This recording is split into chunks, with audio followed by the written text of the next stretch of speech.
Lênio Streck, há quanto tempo? Como estás?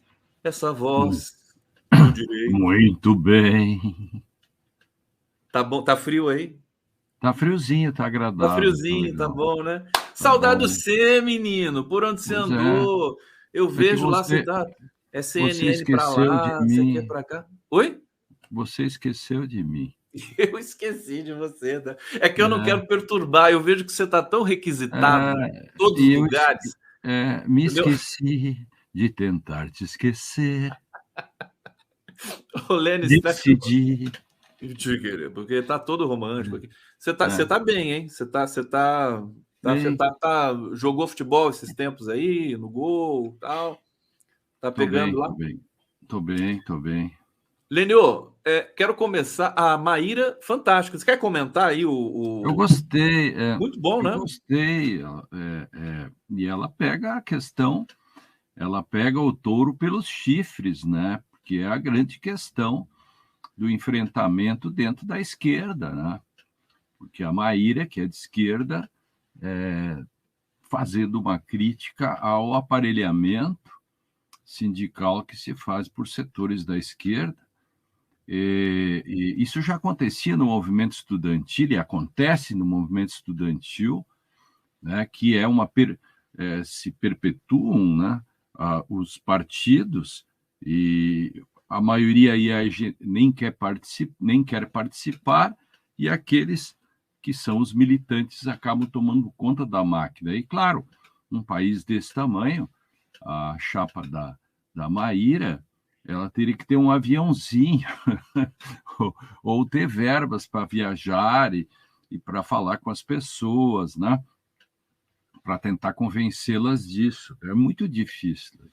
E a temática que ela trata, que isso é muito importante, o que é hoje, né, essa questão do proletariado, o que é o professor, quer dizer, ela mesmo diz, quer dizer, você ensina com o próprio produto sim, feito pelo próprio professor, e não dá para comparar com aquilo que de fato se pode chamar de proletariado, né, de trabalhadores, estrito senso. Ela mesma chama atenção sobre o Uber e tantas outras. Podemos fazer uma grande discussão sobre isso. E agora, esse é o tipo de discussão que você sabe que é muito difícil de fazer no âmbito da esquerda, porque aí entra também a questão identitária, aí começa todo, porque isso aí onde você puxa um fio, sai um frango, né? Sai uma galinha, sai um monte de coisas, e às vezes um ornitorrinco,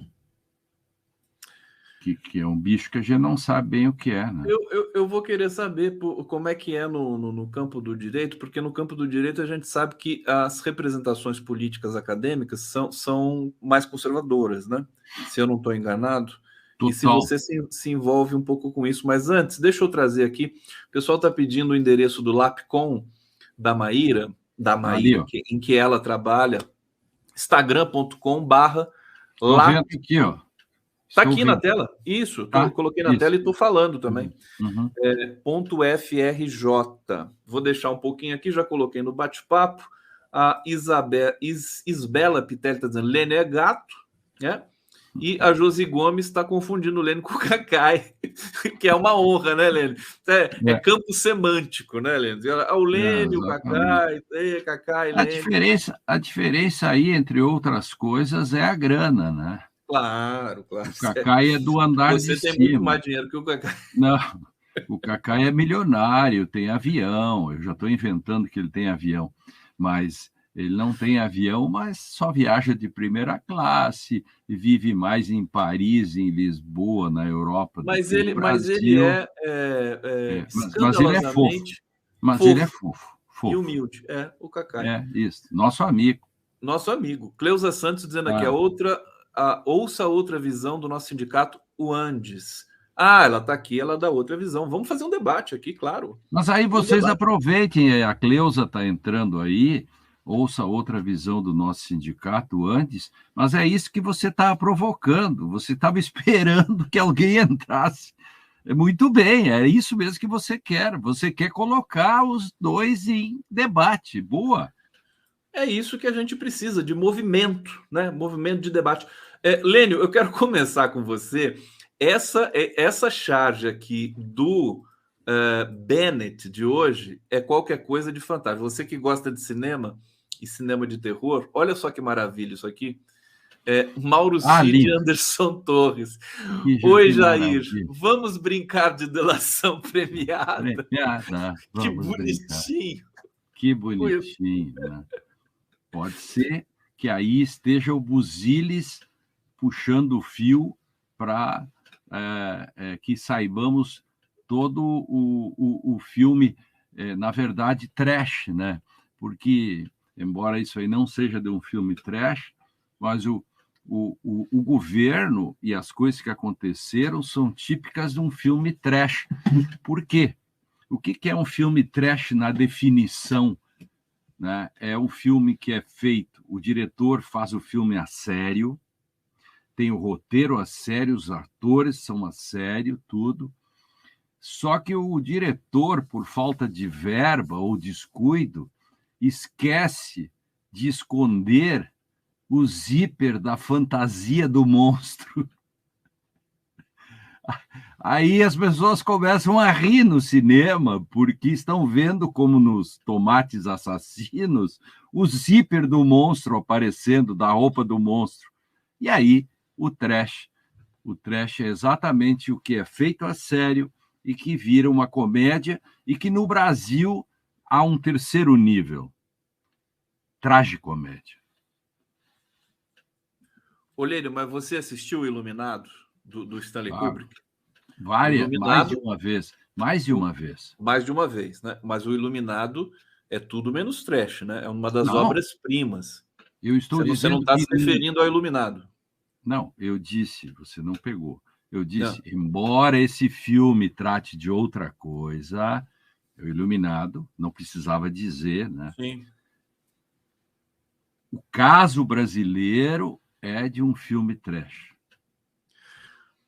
Aqui a genialidade do Bennett é demolidora, né? Eu tô assim, fiquei encantado. Foi a primeira coisa que eu vi hoje que eu falei assim, não acredito. Obrigado, né? Ela agradece a Deus. Oi? Mas sim, perfeito. Agora você não acha que o Cid, a Michele, as joias, as gravações, o dinheiro que vem, faz a volta, as vacinas, você acha que não é exatamente um filme trash? Que Sem dúvida.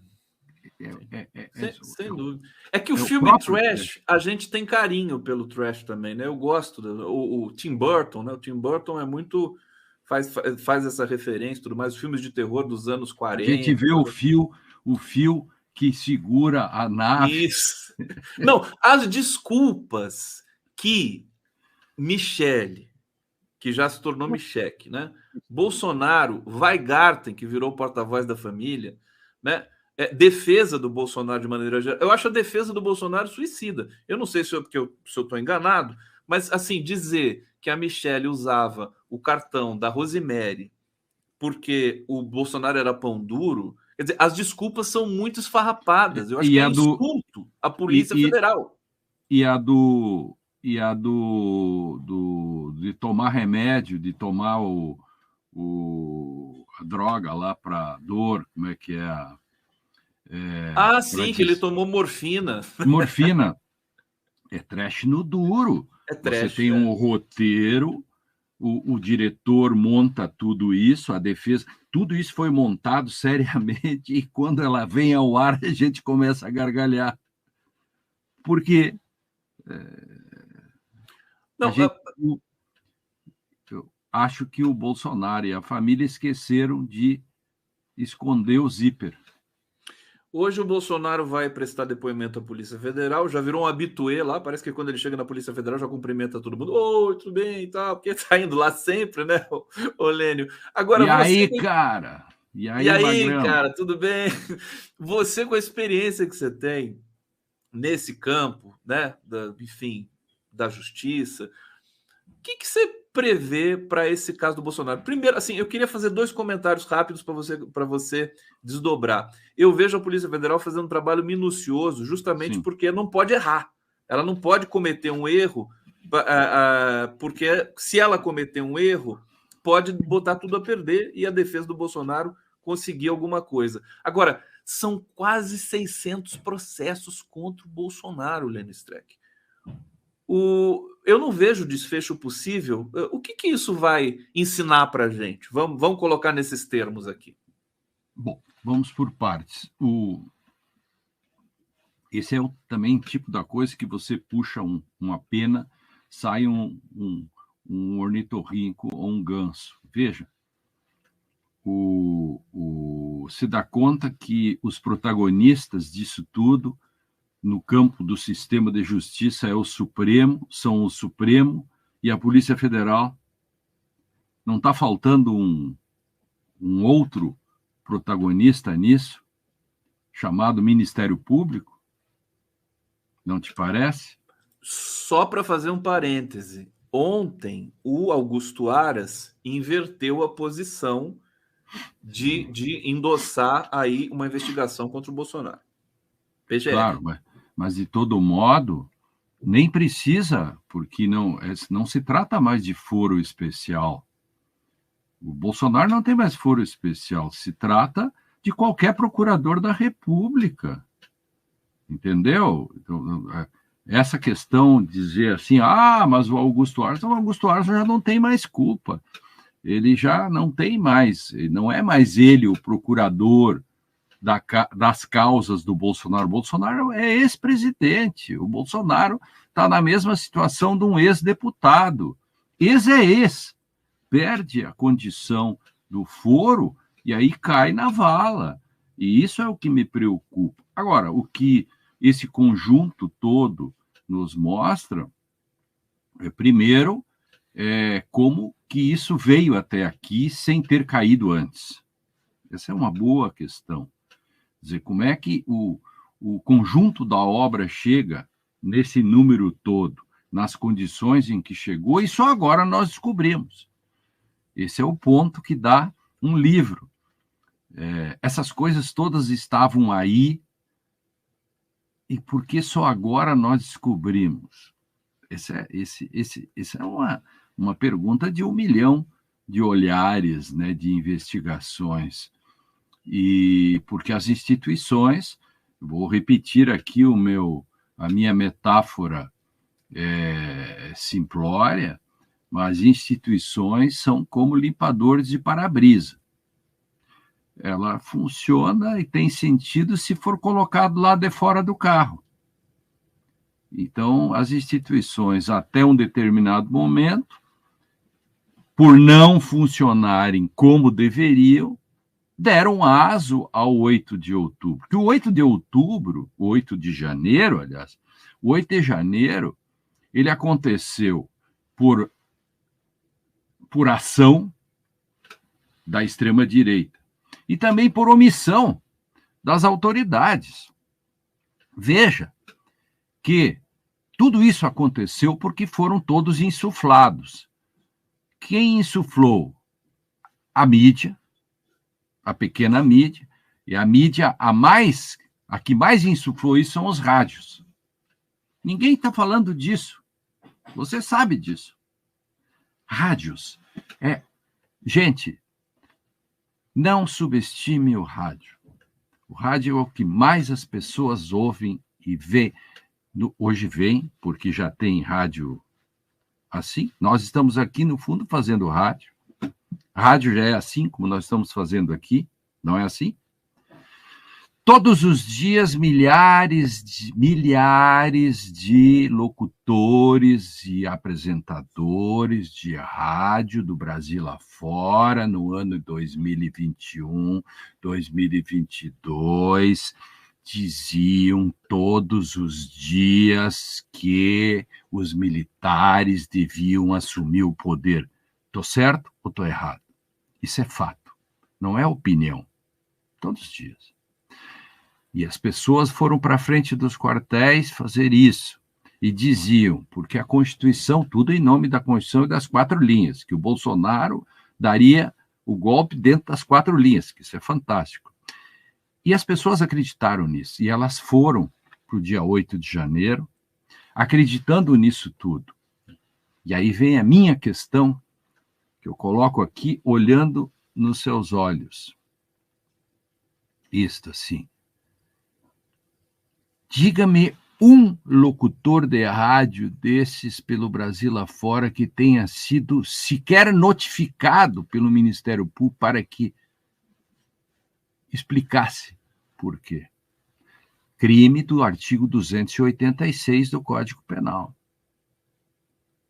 Então, existem, além dos 1.300 e poucos golpistas, milhares de criminosos espalhados pelo Brasil afora. E tudo isso aconteceu, e a soma de todos esses nossos medos, a soma de todos os medos, a tempestade perfeita, nos trouxe o 8 de janeiro. Junto com o 8 de janeiro, vieram as revelações do establishment, que vai de Seca a Meca, vai do pequeno crime até o grande crime, que vai, por exemplo, da chinelagem, baixo clero, que é tentar trazer joias, até, por exemplo, conversas sobre golpe, reuniões sobre golpe, e a descredibilização do Brasil com relação a vacinas, em que o assessor especial do presidente da República frauda o próprio sistema SUS para tirar uma carteira não para ele só, para tirar uma carteira para o presidente e para sua filha. Eu fico pensando como que isso ainda está devagar. Querido, isso está muito devagar. O que eu quero dizer é que nós precisamos de uma espécie de ânimos democráticos. O que é o ânimos democráticos? Eu preciso de dados objetivos, o sistema precisa me municiar. A accountability, a prestação de contas, ela tem que me animar para o futuro. Por exemplo, todas as semanas devia ter uma prestação de contas do Ministério Público para dizer: contribuintes, cidadãos, o caso Manaus, em que houve um massacre, que as pessoas morreram dramaticamente, asfixiadas, que faltou oxigênio, etc. O caso tal, o caso Silvinei, estamos com investigações tais e tais e tais. Todas as semanas, accountability. Para quê? Para que eu possa olhar para o futuro com esperança, dizendo: olha, está funcionando. Eu não tenho visto isso. E por isso me preocupa quando você me diz no que vai dar tudo isso. Eu fico devagar. Porque no Brasil já não há fatos. Só há interpretações de fatos e narrativas. Quem duvida que se demonstre ou se aceite a tese de que Bolsonaro não tenha nada a ver com o seu funcionário que, por conta dele, quis fazer um agrado para o chefe, sem o chefe saber, de fraudar o sistema e tirar uma carteira de vacinação. E que também não me surpreende que, de repente, se diga que o presidente, ao mandar buscar as joias de avião, tenha tido apenas o intento patriótico e republicano de botar as joias no patrimônio da União. Eu sou um cético realista. Uma espécie de São Tomé. Eu quero ver ali as coisas. Eu acho que o Lênio, com essas pausas dramáticas, viu? Só quem gosta muito de ópera mesmo, para poder fazer esse ritmo aqui, essa prosódia. Lênio Streck. A questão dos rádios, dos radialistas, o pessoal está comentando aqui, realmente é uma coisa muito grave, muito séria. E continua. E continua. Continua, esse é o mais grave. Bobear, né? A gente pode ter um 8 de janeiro de novo daqui a pouco aqui, porque o pessoal não para. Mesmo todos eles tendo sido presos, tornados réus, né? A maioria deles. A gente tem uma outra frente de investigação que cai em cima, né? Que busca os mandantes, os financiadores também. Estamos acompanhando isso. Agora, essa questão que você falou de Manaus e do compliance, né? É importante que o governo e a sociedade brasileira realmente pudesse ter essa prestação de contas. Você falou semanal, né? Muito importante, né? Eu criaria, eu usaria SECOM ou faria uma secretaria de accountability. Não daria esse nome aí porque ninguém saberia dizer, mas assim, uma secretaria de prestação de contas, em que um órgão oficial em que não precisa ser falado, pode ser por escrito, que eu acessaria, se prestação de contas, caso tal, imediatamente me apareceria em que pé está. É necessário, isso é uma sugestão para eu não gosto dessa palavra, mas vamos lá, a boa governança. Sim. Né? Porque isso parece uma coisa de influencer, né? O Brasil é um país de influencers, né? Eu fico impressionado. Acima da luta de classes no Brasil estão os influencers. Diga. E os convescotes, né? Churrascos e outras convescotes, né? Porque as questões no Brasil se resolvem muito em convescotes, né? Então, acima da luta de classes estão os estamentos, os convescotes e os influencers, evidentemente. Eu sou desinfluencer, tá? Desinfluencer. Porque justamente para tirar esse ranço. Eu não influencio nem a mim mesmo. Nem a você. Aliás, ontem, Olênio, eu estava fazendo a minha live catarse da madrugada, né? Aqui no nosso glorioso, no coletivo, aqui, inclusive no Prerrogativas também. Eu lembrei de você, apareceu na minha live. Né? Desceu, porque eu estava dizendo que os prognósticos, nós ficamos doentes com o bolsonarismo, o Bolsonaro, né? Todos nós, até a esquerda, até os analistas, até os mais consagrados, né? Todos nós fomos afetados. Então, quando a gente prognostica alguma coisa com relação ao governo, à economia, a gente prognostica errado, a gente ainda está ferido, né? A cicatriz não fechou. E aí eu disse o seguinte: eu também erro. Eu também não sei, daí eu falei, só que eu sei que eu não sei. E aí eu lembrei de você. Claro, que essa saber que sabe é exatamente o modo de estar no mundo, né? Que a gente poderia chamar de Dasein, né? Saber que sei, saber que sabemos. Agora, não saber que não sabe é alienação, né? Esse é terrível porque o primeiro passo é você saber que não sabe. Por quê? Porque a linguagem surge na falta. Você só terá mais linguagem se souber que há algo que você não consegue dizer. Você não sabe o que é, mas sabe que há algo. Esse algo, que a gente pode chamar de real, é algo que você só consegue identificar pela linguagem, né? Agora, o que não sabe, esse é o negacionista, é o sujeito que está fora da órbita, né? Que é o alienado, alienos, alienação. Alienos vem do latim o outro, alienos. Eu sempre alieno a minha ação a outra, aí a palavra alienação. Então, sempre é o outro, não sou eu. As culpas do mundo, o inferno são os outros, etc. Por isso a palavra alienação. E tem muita gente no campo progressista que padece dessa mesma, né, desse mesmo problema, e por isso que a gente tem de se policiar, é uma coisa que a gente só aprende com a experiência, né, Lênio? Todos nós um dia, talvez, sabíamos que sabíamos, só que agora com a experiência a gente sabe que não sabe.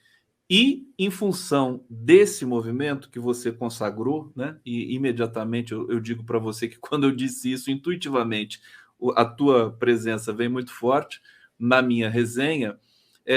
Você tem mais probabilidade de acertar, quer dizer, de fazer um prognóstico mais próximo dessa realidade. Lênio Streck, filosofia pura aqui no nosso programa. Olha só, Maria Carvalho está dizendo aqui: os rádios são super escutados nos carros e os locutores são super reacionários. De fato, parece que é um gênero, né? Um rádio de esquerda não existe. Eu diria que temos que fazer um monumento ao locutor progressista ou de esquerda do rádio brasileiro. Eu estou procurando. Havia um que foi demitido. Meu amigo Juremir Machado. Lembra do Juremir, a Rádio Guaíba? Ele foi demitido da Rádio Guaíba, né? Que é bolsonarista assumida, né? Eu gosto da Rádio Guaíba que começa assim, ó. Aqui só há fatos, só há a verdade. Aí entra assim o programa em que o cara diz assim, pois o ex-condenado, o ladrão que está na presidência, é assim, só há fatos. Até assim hoje, o Lênio, até hoje. Todos os dias. Mesmo com o Bolsonaro acusado, quase preso. Menos sábado e domingo, mas aí entra outra pessoa, entra outros. Eu posso lhe dizer, por exemplo, que as pequenas televisões locais, que são locadas e tal, são assim. Aqui no Rio Grande do Sul, há um programa terrível, 2 programas no mínimo na televisão, uma aberta e outra a cabo, sei lá, que todos os dias, 100% são bolsonaristas e continuam dizendo que agora eu vi um programa essa semana, diziam que o ex-ladrão, né, que eles chamam assim, eles chamam de ex-ladrão. Ex-ladrão. O ex-ladrão até agora só desfez as coisas boas que o Bolsonaro fez. Gente, eu não sabia. Eu fico impressionado que o governo às vezes não passa nada. Não, e tem até publicidade governamental nesses lugares. Eu não consigo entender se a esquerda não sabe exercer o poder, eu não consigo entender essas coisas. E outra, todos os dias o golpe não acabou, e nem não fique pensando que isso acabou. Não acabou, você mesmo disse antes. E é só pegar as gravações aí para trás, ou testemunhos, etc., você pegaria facilmente 2.000, não sei quantos, incentivadores dos movimentos do dia 8 e do golpe. E eu não vi ninguém. E mais, o que está acontecendo agora. Por isso que, para mim, um dos grandes problemas é a ausência institucional. Existe o pânico institucional, que eu cunhei há pouco tempo, escrevi muito e debati com você aqui, e existe a ausência institucional, que é, por exemplo, quando as autoridades não tomam as medidas necessárias para a contenção, porque o papel do direito também é prevenir. E se você não previne, você não resolve nem o que passou, e nem o que vai vir, e nem o que está acontecendo. Lênio, que eu saiba, o seu nome não tem acento. E ele está com acento aqui. Você quer confundir a gente? O que é isso? Não, eu não sei quem botou o nome com acento, mas o meu nome, na verdade, tem acento. Tem acento? Tem, mas eu tirei. E vou te dizer por que saiu o acento. Não fui eu que tirei, na verdade. Né? O que aconteceu que minha primeira carteira de identidade, quando surgiu essa carteira verdinha, isso há muitos anos, 70 e poucos, o computador não tinha acentos.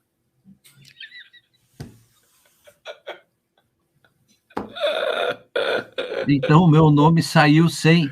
E quando eu ia para os lugares, eu escrevia meu nome e disse assim, seu nome está errado. Aí disse, por quê? No seu documento consta sem acento. Eu nunca mais consegui arrumar e eu institucionalizei. Então, o meu passaporte, tudo que tu imagina, está sem acento. Por quê? Porque a tecnologia inexistente tirou o acento do meu nome. É fato, não é opinião.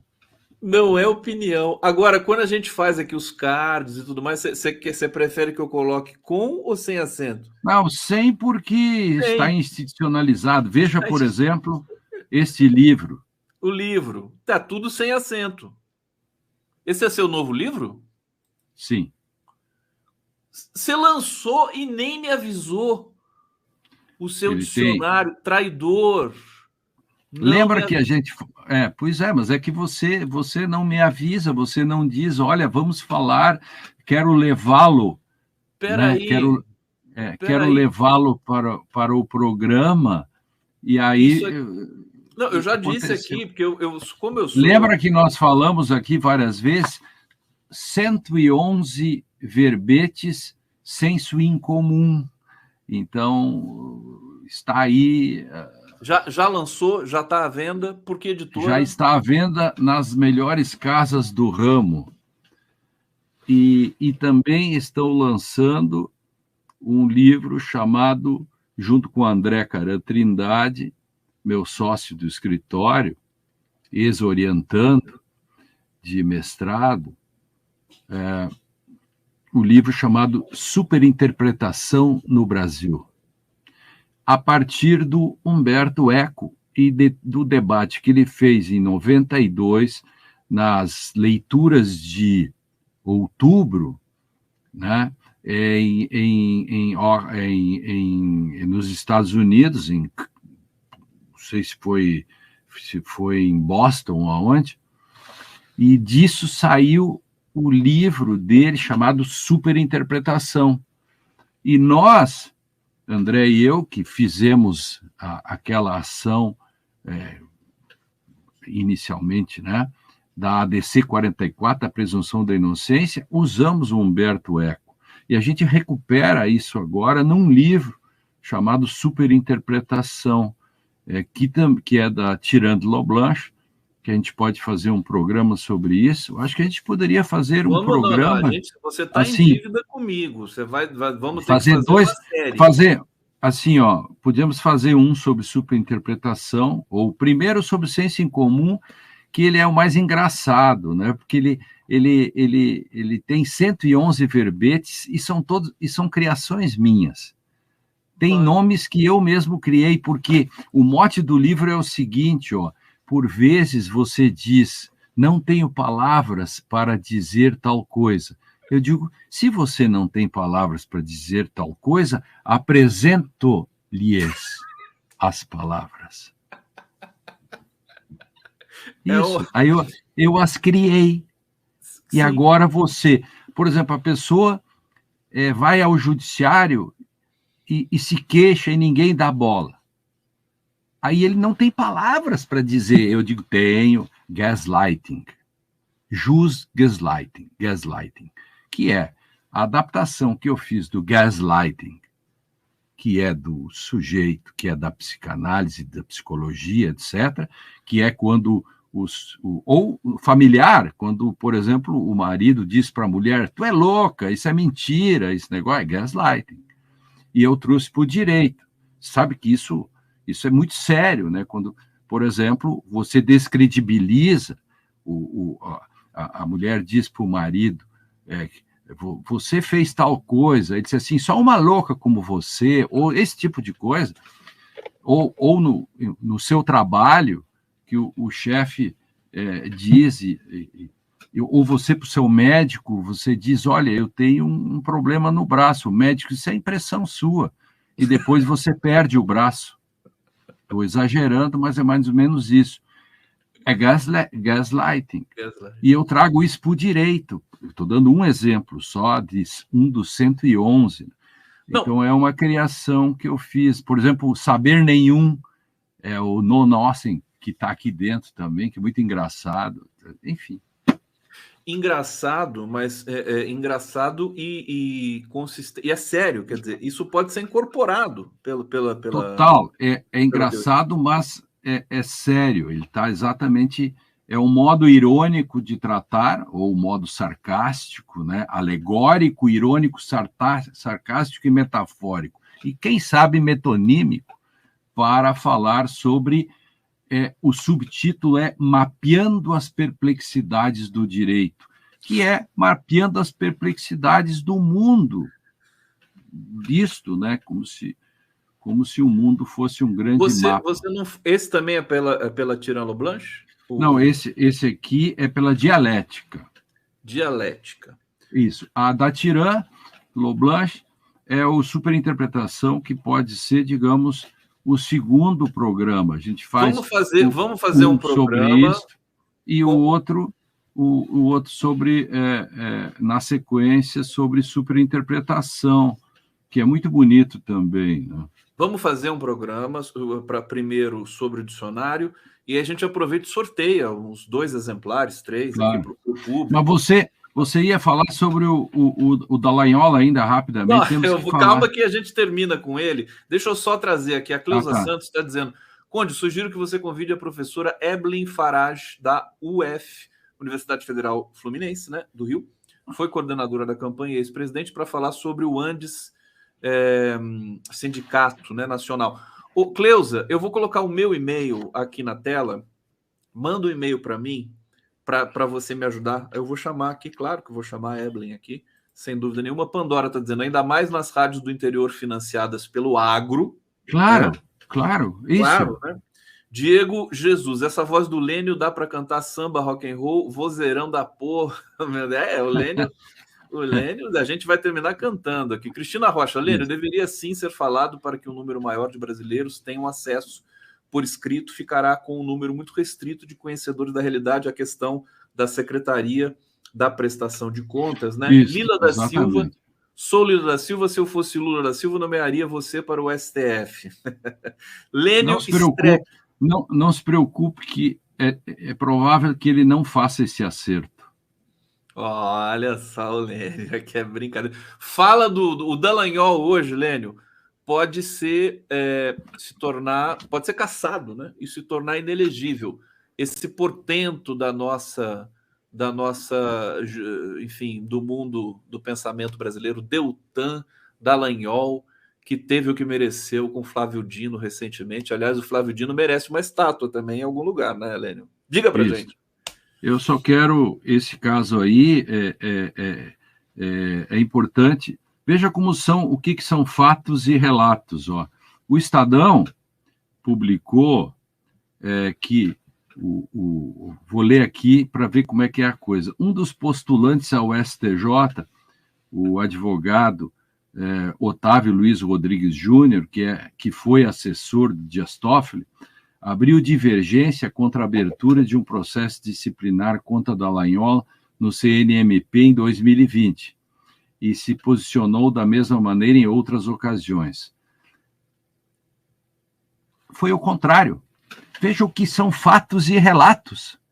Foi graças ao conselheiro Otávio Luiz Rodrigues Júnior, um grande professor, um dos grandes intelectuais desse país, que foi coordenador da área de direito da CAPES brilhantemente por 4 anos, conselheiro do CNMP, foi graças ao Otávio que Dallagnol foi levado a processo, inclusive que Lula ganhou o processo, foi graças às posições, ao contrário, ele inclusive foi buscar uma certidão no CNMP para desmentir a matéria. Agora veja o perigo que é um jornalista, sem checar fonte, colocar uma nota mostrando o contrário. Quer dizer, o Otávio é um dos postulantes ao STJ e ele é detonado aqui como se ele fosse um aliado do Dallagnol. Foi graças ao voto dele e de outros que hoje Dallagnol está na berlinda, senão tudo teria acabado. É importante que se diga isso, né? Em favor, eu quero fazer esse registro, eu que sou nesse ponto, né, em termos, eu acredito em verdades, né? Eu acho que há sempre um grau mínimo de objetividade. O Gadamer diz, se queres dizer algo sobre algo, deixa que esse algo te diga algo, ou um texto, ou qualquer coisa. Então, eu acredito que existem dados objetivos para falar sobre. Então, existem fatos. Quando Nietzsche diz não há fatos, só há interpretações de fatos, eu digo o contrário. No meu livro, Verdade e Consenso, eu digo o contrário. Eu digo só existe interpretações porque existem fatos. Eu faço a inversão disso. Então, eu trago aqui, em homenagem ao Otávio, eu trago aqui a verdade dos fatos. E esse é verdadeiro, que é fato. Ele tem uma certidão, é fato. E é uma narrativa não verdadeira. Eu estou usando não verdadeiro porque eu sou muito educada, você sabe que eu cuido muito com as palavras, que foi feita pelo Estadão, tentando aí prejudicar ele junto ao governo, etc., né? Então, nesse sentido, se eu acredito que vai ter condenação do Dallagnol, perda do mandato, eu vou dizer aqui, não acredito. Mas vamos aguardar. A gente está num processo de uma sequência muito forte de retificação do que aconteceu com a história brasileira, e isso. Só do Dallagnol passar por isso já é algo que a gente deve celebrar. Evidente, sem dúvida nenhuma, querido. Lênio Streck, matei a saudade. Lênio, até o lançamento. Grande lançamento. De qualidade. De qualidade. Obrigado, gente. Beijo para todo mundo. Um abraço. Vamos. Tchau, tchau.